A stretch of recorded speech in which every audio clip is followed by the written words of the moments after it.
So this is the problem number 19 based on missing character. Right. See, what number should replace the question mark? Here it is a matrix based problem. So we have to identify the relation either column wise or row wise, that I already explained in the previous problem. Right. So each problem is a different. So you have to think in a different directions and dimensions so that you will understand the pattern. Right. Now see here, 120 I need to get, 11 and as well as 1 is here, 7 and 2 is here, 45 I need to get. So 5 and 3 is here and I need to find this answer. So let us check out here. So 11 square,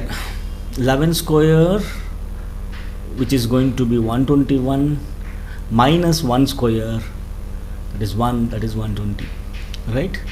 120 we got.